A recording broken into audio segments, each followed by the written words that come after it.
talk about being busy. Now, you might think this is just semantics, but I want to share my experience of the language that I use around times when I'm busy.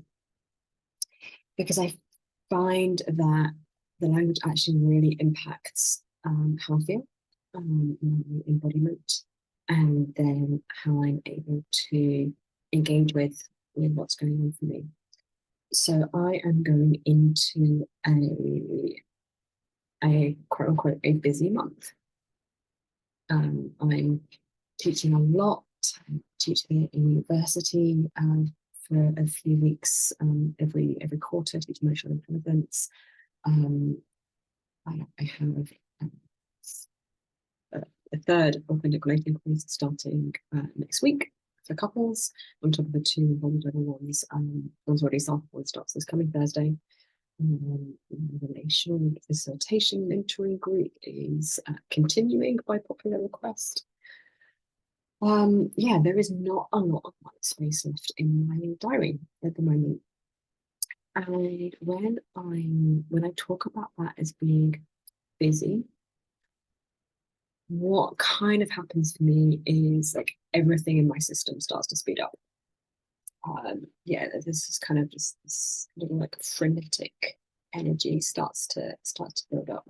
My internal workings, everything seems to start moving faster, because when I say that I'm busy, I become really aware of all of the time that I don't have for other things.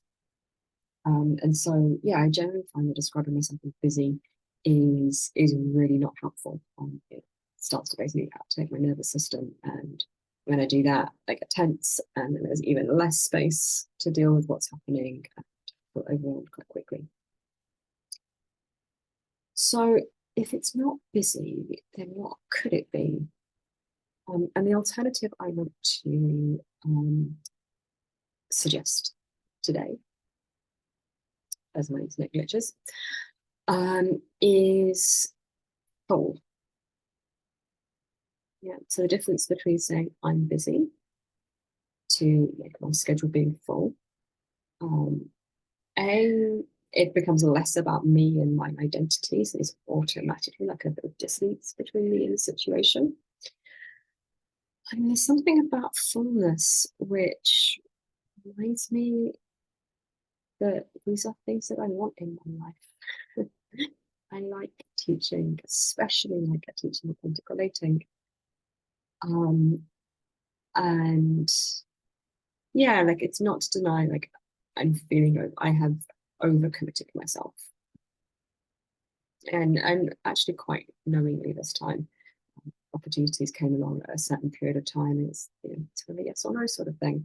And I'm really glad that I'm leaning into them for a short, it's a very defined period of time.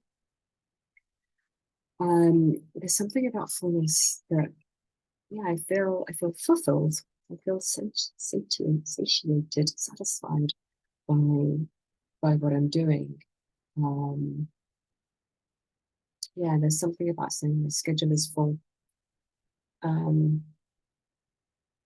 Yeah, something about it feels a little bit more, especially it reminds me that I still have agency in that.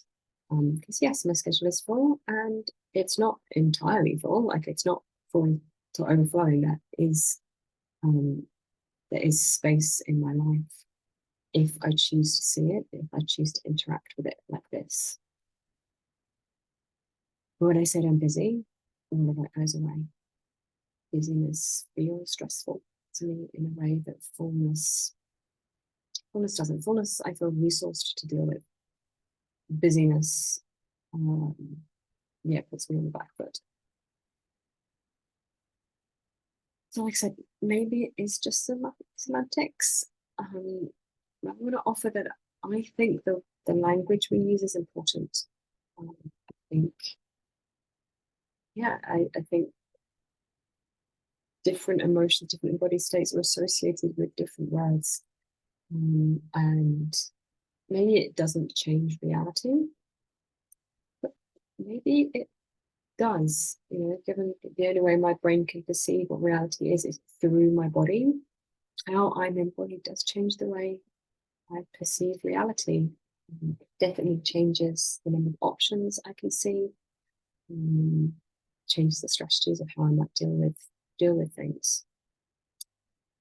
So yeah, I actually don't think it's semantics. Maybe fullness isn't the right word for you, but there's another word that you'd like to use. I really invite you to notice, what is your embodied response, reaction to the idea of being busy? And is there a way you can frame those times when there is a lot going on in a way that feels more resourcing, more supportive for you to be able to engage with that in a creative, enjoyable kind of way? Yeah, if this has landed for you, I'd love to hear your thoughts below. Please do share. What's your alternative? If it's not busy, what is it? And yeah, thanks so much for joining me. See you next time.